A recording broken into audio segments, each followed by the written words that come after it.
Assalamualaikum warahmatullahi wabarakatuh. Saya Luhur Muhammad Fatah dari Teknik Informatika Angkatan 2018 akan mempresentasikan eh, laporan sekaligus demo program dari tugas akhir mata kuliah Data Mining yang berjudul Implementasi Data Mining menggunakan algoritma FP Growth untuk menentukan rekomendasi produk menggunakan Groceries Dataset. Untuk bab pertama yaitu pendahuluan.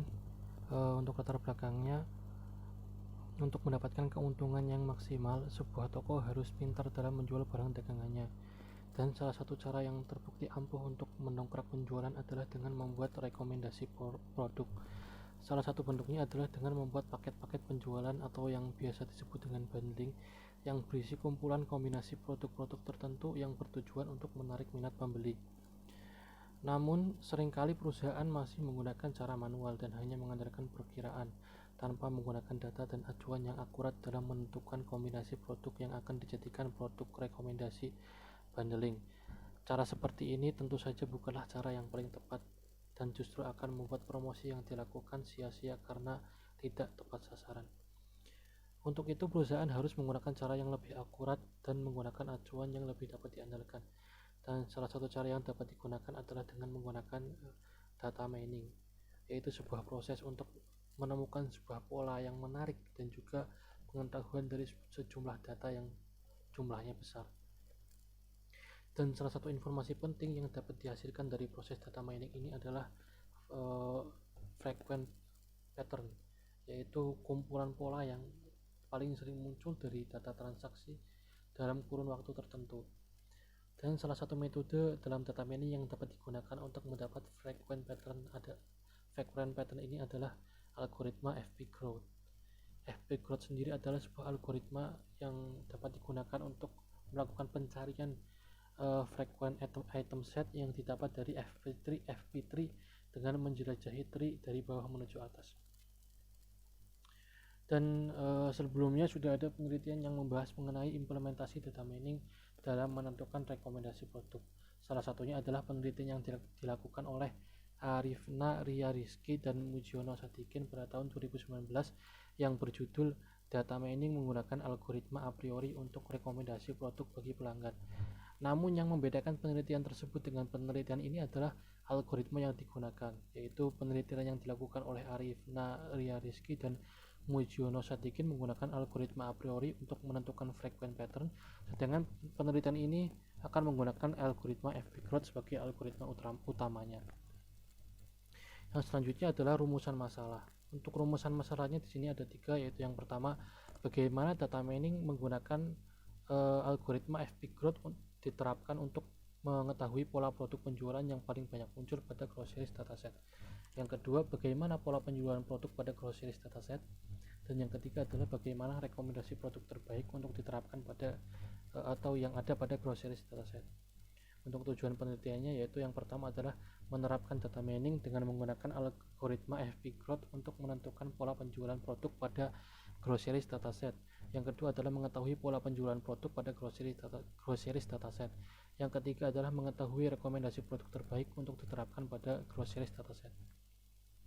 Sedangkan untuk manfaat penelitiannya adalah untuk mendapatkan pola dan kombinasi produk terbaik yang nantinya diharapkan dapat digunakan untuk membantu pihak terkait dalam menentukan rekomendasi produk pada pihak yang bersangkutan sehingga menghasilkan rekomendasi produk yang paling akurat serta sesuai dengan sasaran.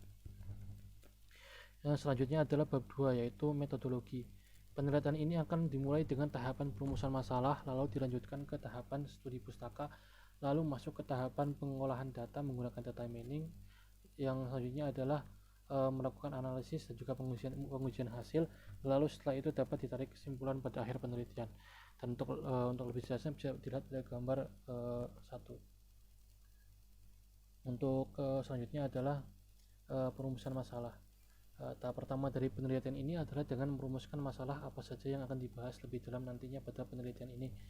Hal ini sangat penting dikarenakan perumusan masalah akan berhubungan dengan objek dari penelitian itu sendiri. Karena rumusan masalah inilah yang nantinya akan dikaji dan diteliti guna mendapatkan solusi dari masalah tersebut. Yang selanjutnya adalah studi pustaka. Studi pustaka dilakukan dengan cara mencari dan mempelajari jurnal maupun buku yang berhubungan dengan penelitian ini. Jurnal atau penelitian yang dicari dapat berupa penelitian yang mempunyai topik yang sama atau penelitian yang menggunakan metode yang sama.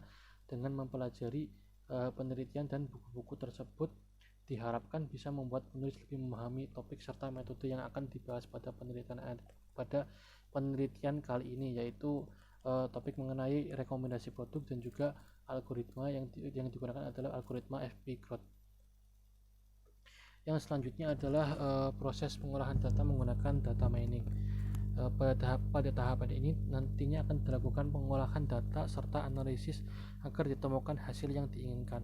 Hal pertama yang dilakukan adalah dengan mengolah data mentah agar menjadi data yang siap untuk dianalisis atau yang biasa disebut dengan pre-processing data. Yang selanjutnya adalah data yang sudah siap tersebut akan langsung diolah menggunakan teknik data mining dengan algoritma FP-Growth dan nantinya akan dibantu dengan menggunakan bahasa pemrograman Python. Yang selanjutnya adalah menarik kesimpulan. Pada tahap ini akan ditulis kesimpulan akhir dari seluruh penelitian yang dilakukan dan diharapkan kesimpulan yang nantinya akan ditarik dapat menjawab rumusan-rumusan masalah yang sebelumnya sudah ditentukan. Dan untuk yang selanjutnya adalah bab 3, yaitu hasil dan pembahasan. Dalam melakukan penelitian ini, penulis akan membagi proses eksperimen menjadi beberapa tahap.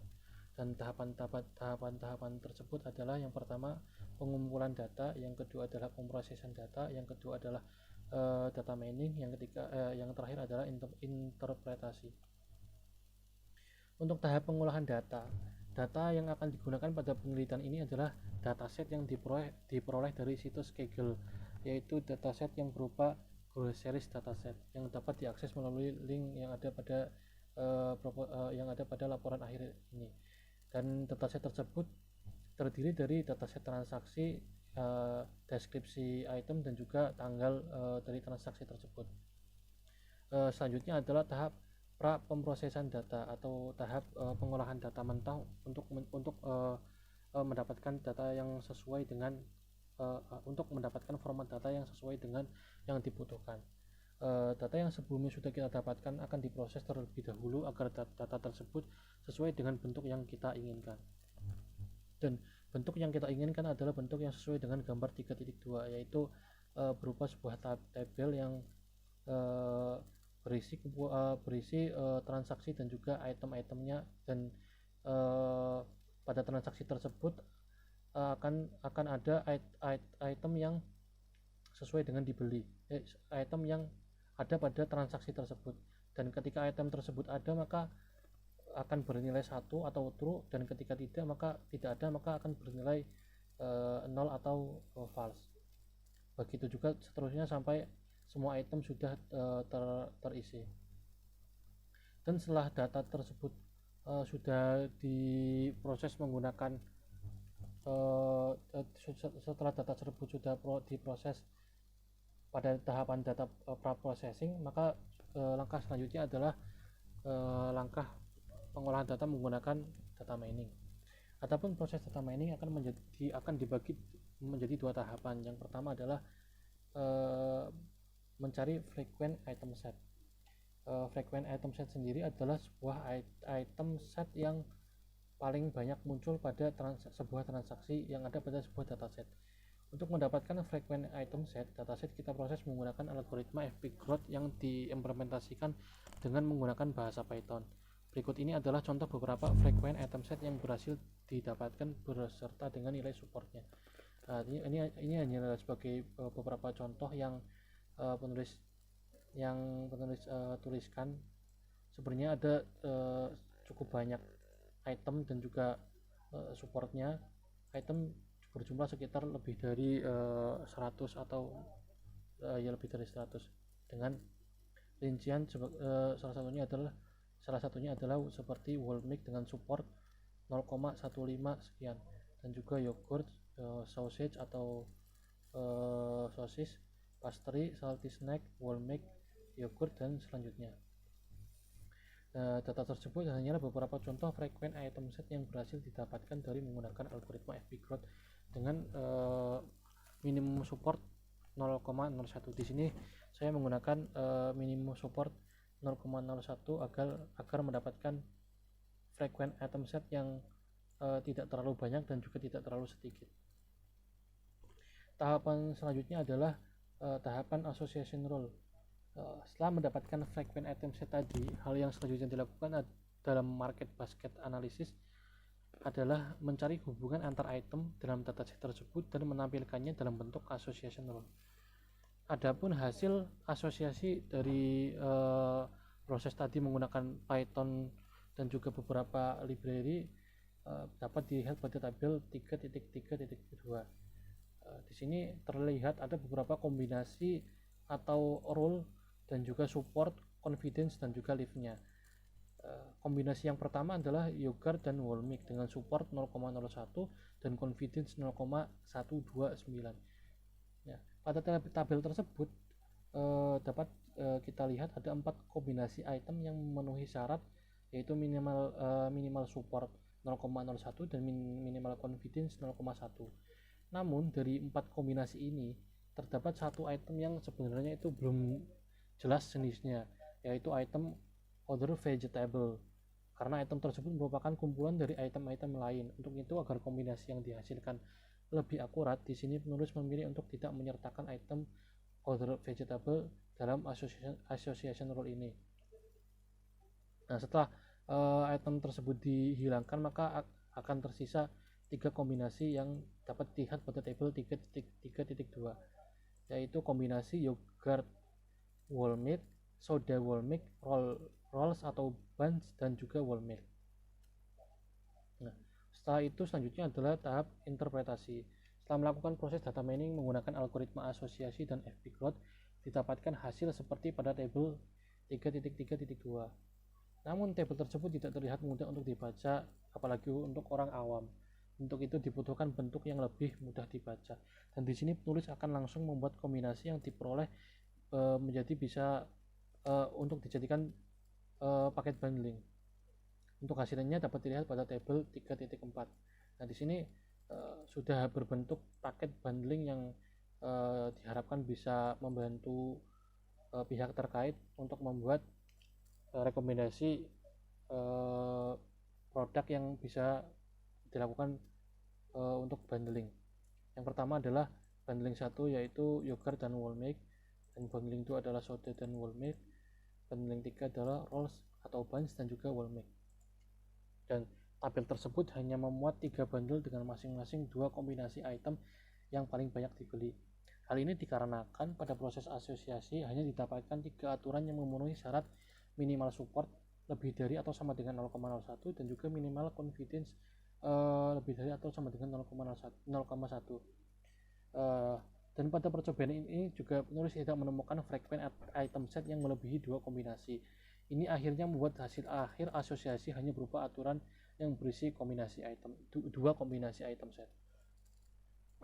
Bab yang selanjutnya adalah kesimpulan.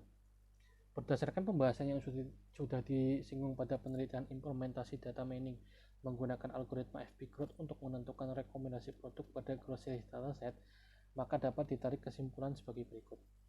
Pada penelitian ini, penulis berhasil menerapkan metode asosiasi untuk market basket analysis dengan menggunakan algoritma FP growth untuk menentukan rekomendasi penjualan dengan menggunakan groceries dataset.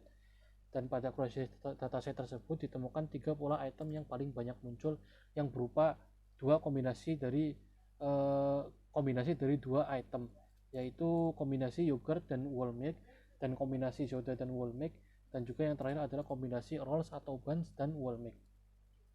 Dan untuk daftar pustakanya di sini penulis menggunakan textbook dari Han dan Pei, yaitu yang diterbitkan pada tahun 2012 yang berjudul Data Mining Konsep dan Teknis, third edition atau edisi yang ketiga. Sekian untuk presentasi laporan tugas akhirnya. Untuk selanjutnya adalah presentasi demo program.